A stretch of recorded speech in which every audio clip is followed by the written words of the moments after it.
Hello दोस्तों, मेरा नाम है फरमान और मैंने स्टार्ट किया था B pharm first semester pharmaceutics के मोस्ट इंपॉर्टेंट क्वेश्चन, जिसके अंदर हमने पहला, दूसरा और तीसरा क्वेश्चन कवर कर लिया था। और आज हम कवर करेंगे चौथा क्वेश्चन, जो कि define posology, explain factor affecting posology with example. Mean जो पोसोलॉजी है वो क्या है और जो इस पोसोलॉजी को जो फैक्टर्स अफेक्ट कर रहे हैं वो क्या है, उनके बारे में हम डिस्कस करेंगे एग्जाम्पल के साथ। चौथा क्वेश्चन हमारा define posology, explain factor affecting posology with example. Means हमारा जो पोसोलॉजी क्या है। अगर बात करें डेफिनेशन की, posology is the science that deals with the study of drug dosages. It means finding out the how much quantity of a drug should be given to a patient to get the required effect without harming them. Means posology में हम देखते हैं जो patient है उसे कितनी dose देनी है मेडिसिन की। जैसे हमारा जो ओल्ड हुआ या फिर चाइल्ड हुआ, उसकी जो डोज है वो बहुत ज़्यादा कम होगी एज़ कम्पेयर टू अडल्ट, क्योंकि जो हमारे बूढ़े होते हैं उनके जो ऑर्गन्स है वो पूरी तरह से फंक्शन नहीं करते, और जो चाइल्ड होते हैं उनके अंदर जो लीवर के जो एंजाइम है वो एमेच्योर होते हैं, पूरी तरह से मैच्योर नहीं होते, इसलिए जो उनकी डोजेज है वो कम होती है। और कौन कौन से फैक्टर है जो पोसोलॉजी को अफेक्ट करते हैं। पहला फैक्टर आता है एज, आता है बॉडी वेट, तीसरा सेक्स, फिर चौथा आता है रूट ऑफ एडमिनिस्ट्रेशन, पांचवा आता है टाइम ऑफ एडमिनिस्ट्रेशन, छठा आता है टॉलरेंस, सातवां आता है पैथोलॉजिकल स्टेट, और आठवां आता है ड्रग इंट्रैक्शन, और नौ आता है इडियोसिंक्रेसी, और 10वां आता है एनवायरमेंटल एंड जेनेटिक फैक्टर्स। अगर बात करें एज की, childrens and elderly require smaller dose due to immature और रिड्यूस ऑर्गन फंक्शंस। मीन जो चिल्ड्रंस और जो हमारे बूढ़े लोग होते हैं उनकी जो मेडिसिन की डोज है वो बहुत कम होती है, कम देनी पड़ती है। जो डॉक्टर है वो कम डोज लिखता है, क्योंकि जो हमारे चिल्ड्रंस होते हैं उनके जो लीवर एंजाइम है वो डेवलप नहीं होते पूरी तरह से, और जो ओल्डर होते हैं उनके जो ऑर्गन्स है पूरी तरह से फंक्शन नहीं करते, जिसकी वजह से उनकी जो डोज है वो कम होती है। अगर एग्जाम्पल की बात करें, जैसे chloramphenicol cause grey baby syndrome. Means जो बच्चों में जो इन्फेंट होते हैं, जो कि 1 साल तक के जो बच्चे होते हैं, उनमें अगर क्लोराम्फेनिकोल दी जाए तो उसका जो साइड इफेक्ट है जिसकी वजह से ग्रे बेबी सिंड्रोम होता है, जिसकी वजह से उनकी जो स्किन है पीली पड़ जाती है और जो हाइपोथर्मिया हो जाता है। मीन्स जो उनका टेम्परेचर है वो डाउन हो जाता है, तो बहुत ज़्यादा प्रॉब्लम हो जाती है infant, because their liver enzyme immature. Mean जो उनके जो लीवर जो एंजाइम है पूरी तरह से वो डेवलप नहीं होते और पूरी तरह से फर्स्ट पास मेटाबॉलिज्म नहीं होता मेडिसिन का, तो ये हो सकता है जिसे बोलते हैं हम ग्रे बेबी सिंड्रोम। और दूसरा जो फैक्टर है जो अफेक्ट करता है पोसोलॉजी को, वो है हमारा drug dose is often calculated on the body weight. ये बॉडी के वेट पे भी डिपेंड करता है कि जो मेडिसिन है वो कितनी देनी है पेशेंट को। जैसे for example gentamicin dose is adjusted according to body weight to avoid toxicity. Mean जो जेंटामाइसिन की जो डोज है वो वेट के अकॉर्डिंग देते हैं, जैसे कि जिसके अंदर वेट ज़्यादा होगा तो उसकी जेंटामाइसिन की जो डोज है वो ज़्यादा होगी, और जो जिसके अंदर वेट कम होगा उसकी जो डोज है वो कम होगी टू अवॉइड टॉक्सिसिटी, ताकि उसका जो हार्मफुल इफेक्ट ना हो बॉडी पर। फिर तीसरा का फैक्टर बनता है हमारा सेक्स, जिसके अंदर फीमेल में needs smaller dose because of differences in body fat and hormones. जो फीमेल है उनके अंदर जो फीमेल है उनको भी डॉक्टर जो है जो डोजेज है वो बहुत ज़्यादा कम देता है एज़ कम्पेयर टू मेल, क्योंकि डिफरेंस होता है हॉर्मोन्स में और फैट में। मेल और फीमेल के जो फैट है और हॉर्मोन्स है वो बहुत डिफरेंस होते हैं, वो डिफ्रेंशिएट होता है दोनों में, जिसकी वजह से फीमेल में बहुत ज़्यादा इफेक्टिवनेस होती है मेडिसिन की।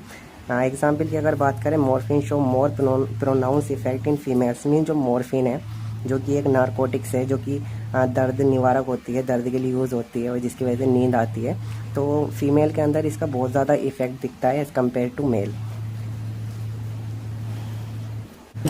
फिर चौथा पॉइंट बनता है रूट ऑफ एडमिनिस्ट्रेशन, जिसके अंदर dose varies depending on the whether a drug is given orally, IM, IV and ATC। Mean जो मेडिसिन है, जो डोज है मेडिसिन की, वो इस चीज़ पे भी डिपेंड करती है। रूट ऑफ एडमिनिस्ट्रेशन मीन जो मेडिसिन है वो किस रूट से ली जा रही है। अगर हम उसे ओरली लेंगे, मुंह से खाएंगे, तो उसकी जो डोज है वो ज़्यादा लेनी पड़ेगी, क्योंकि लीवर में जो फर्स्ट पास मेटाबॉलिज्म होता है जहाँ पे जो मेडिसिन टूटती है, तो इसलिए ज़्यादा डोज लेनी पड़ेगी as compare to IV, IM। Because अगर IV की बात करें तो जो मेडिसिन है वो डायरेक्टली इंजेक्शन के थ्रू ब्लड में जाती है, तो मैक्सिमम अमाउंट जो मेडिसिन का है वो ब्लड में पहुंच जाता है IV के थ्रू, तो IV में जो डोज है कम ली जाती है एज़ कम्पेयर टू ओरली। अगर पाँचवें पॉइंट की बात करें जिसमें आता है टाइम ऑफ एडमिनिस्ट्रेशन, तो ये भी डिपेंड करता है डोज पे कि जो मेडिसिन है वो किस टाइम दी जा रही है, किस टाइम हम खा रहे हैं, ले रहे हैं, एडमिनिस्ट्रेट कर रहे हैं उसको। इफेक्ट में change if the drug is taken before और आफ्टर मील्स और एट नाइट। सो डोज पे ये जो डोज है मेडिसिन की वो इस चीज़ पे भी डिपेंड करती है, जो मेडिसिन है हम खाने के बाद ले रहे हैं, पहले ले रहे हैं या फिर नाइट में रात में ले रहे हैं, उसे इस चीज़ पे भी डिपेंड करता है। तो अगर एग्जाम्पल की बात करें, aspirin is a better tolerated after meal to reduce gastric irritation. So अगर एस्पिरिन जो मेडिसिन है अगर वो टॉलरेटेड होती है, बेटर टॉलरेटेड होती है, अगर हम खाने के बाद उसे लें तो, और जो गैस्ट्रिक जो इरिटेशन है वो भी बहुत कम होती है अगर एस्पिरिन खाने के बाद ली जाए तो। फिर जो छठा पॉइंट बनता है वो टॉलरेंस। अगर टॉलरेंस की बात करें, so repeated use of a drug में require higher dose to achieve the same effect. Means ऐसा होता है जो हम मेडिसिन हम कंटिन्यू बहुत टाइम से ले रहे हैं कंटिन्यू, तो जो उस डोज का जो इफेक्ट है एक टाइम आने पर वो ख़त्म हो जाता है। Repeated use of a drug में रिक्वायर हायर डोज, मीन्स अगर हमें वही इफेक्ट चाहिए तो जो डोज है वो हमें बढ़ानी पड़ेगी। जैसे एग्जांपल की बात करें, morphine in chronic pain management. जैसे कि क्रोनिक पेन है, किसी को बहुत लंबे टाइम से दर्द है और उसे मैनेज करने के लिए वो मॉर्फिन यूज़ कर रहा है, तो एक टाइम आने पे जो मॉर्फिन की जो डोज़ वो ले रहा था वो कम पड़ जाएगी, वो असर नहीं करेगी, तो उसे बढ़ानी पड़ेगी मॉर्फिन की डोज़ पेन को मैनेज करने के लिए। फिर बनता है सादा पॉइंट जो कि है pathological state. Disease condition alter drug action, means अगर किसी को पेशेंट को डिसीज़ है तो वो भी जो ड्रग का जो एक्शन है उसे चेंज कर सकती है।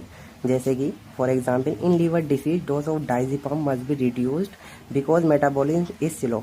सो अगर किसी पेशेंट को अगर लीवर की डिसीज़ है तो dose of diazepam must be reduce, means जो लीवर की अगर डिसीज़ है तो मेटाबॉलिज्म स्लो होगा, क्योंकि लीवर की डिसीज़ है और जो मेटाबॉलिज्म होता है वो लीवर में ही होता है। तो जो लीवर की डिसीज़ है वो क्या करेगी, जो हमने मेडिसिन ली है तो उसका जो मेटाबॉलिज्म है उसे रिड्यूस कर देगी, उसे घटा देगी, उसे घटा सकती है वो। तो dose of diazepam must be reduce. जैसे डायज़ेपाम है, डायज़ेपाम यूज़ होती है नींद के लिए। सो जो डायज़ेपाम है वो नींद के लिए यूज़ की जाती है मेडिसिन, जो कि एक नारकोटिक्स है। अगर उसकी डोज हम ज़्यादा देंगे तो हमारा जो लीवर की डिसीज़ है ऑलरेडी और जो मेटाबॉलिज्म है वो ऑलरेडी स्लो है, डायज़ेपाम का जो इफ़ेक्ट है इस वजह से एक लंबे टाइम तक दिख सकता है, काफ़ी दिनों तक जो हो सकता है पेशेंट को नींद आए या फिर वो नशे में रहे। तो ऐसा हो सकता है क्योंकि उसे लीवर की डिसीज़ है ऑलरेडी और जो मेटाबॉलिज्म है वो स्लो है। फिर बनता है आठवां जो फैक्टर जो कि अफेक्ट कर रहा है पोस्टोलॉजी को, वो है ड्रग इंटरेक्शन। सो इसमें क्या होता है, वन ड्रग कैन इंक्रीज और decrease the effect of another. Means इसमें क्या होता है, जो एक मेडिसिन ऑलरेडी हम ले रहे हैं और फिर अचानक से कोई डिसीज़ हो जाए और उसकी मेडिसिन हम लेने लगे, तो हो सकता है कि एक मेडिसिन दूसरी मेडिसिन का जो इफेक्ट है वो क्या तो कम कर दे या फिर ज़्यादा कर दे। जैसे अगर एग्जाम्पल की बात करें, rifampicin reduce effectiveness of oral contraceptive. For example, कोई फीमेल है जिसे प्रेगनेंसी है और वो प्रेगनेंसी को रोकने के लिए कॉन्ट्रासेप्टिव ले रही है और उसे फिर हो सकता है कि टीबी भी हो जाए, ट्यूबरकुलोसिस, और उसके लिए वो रिफेम्पिसिन मेडिसिन जो है खाए, तो जो रिफेम्पिसिन है वो इफेक्टिवनेस जो कॉन्ट्रासेप्टिव वो ऑलरेडी ले रही थी प्रेगनेंसी को रोकने के लिए, उसका जो असर है रिफेम्पिसिन ख़त्म कर सकती है, फिर बहुत कम कर सकती है। तो ये होता है ड्रग इंटेक्शन में। फिर जो हमारा नौवा जो फैक्टर जो कि अफेक्ट करता है पोस्टोलॉजी को, abnormal reaction in certain individual requiring dose adjustment. Means idiosyncrasy में क्या होता है, जो मेडिसिन है जो कि उसका जो इफेक्ट है पेशेंट में दिखाती है, लेकिन जो किसी किसी पेशेंट में ऐसा होता है उसका जो इफेक्ट है वो अपोजिट दिखाती है। जैसे एग्जाम्पल की बात करें, जैसे फॉर एग्जाम्पल बारबिचुरेट्स में cause excitement instead of sedation in some patient. Mean जो बारबिचुरेट्स है वो भी एक नारकोटिक्स है जो कि सेडेशंस के लिए, मीन्स नींद के लिए यूज़ होती है बारबिचुरेट्स, सेडेशंस के लिए, जो कि टेंशंस को जो कि दूर करती है, मीन्स रिलीज देती है, जो कि काम रखती है पेशेंट को, सेडेशन के लिए यूज़ होती है बारबिचुरेट्स। सो कभी कभी क्या होता है किसी किसी पेशेंट में ये एक्साइटमेंट कर देती है, मीन्स उत्तेजना पैदा करती है, जिसकी वजह से जो हम मेडिसिन आराम के लिए ले रहे थे, सुकून के लिए ले रहे थे, उसका अपोजिट काम करती है, जो पूरी तरह से वो नींद जो आने वाली थी हमारी बारबिचुरेट्स से और ख़त्म कर देती है, मीन्स उसके अपोजिट काम करती है ये। सो ये हो सकता है जिसे हम इडियोसिनक्रेसी बोलते हैं। और फिर 10वां जो फैक्टर है जो कि अफेक्ट करता है हमारी पोस्टोलॉजी को, इन्वायरमेंटल एंड जेनेटिक फैक्टर।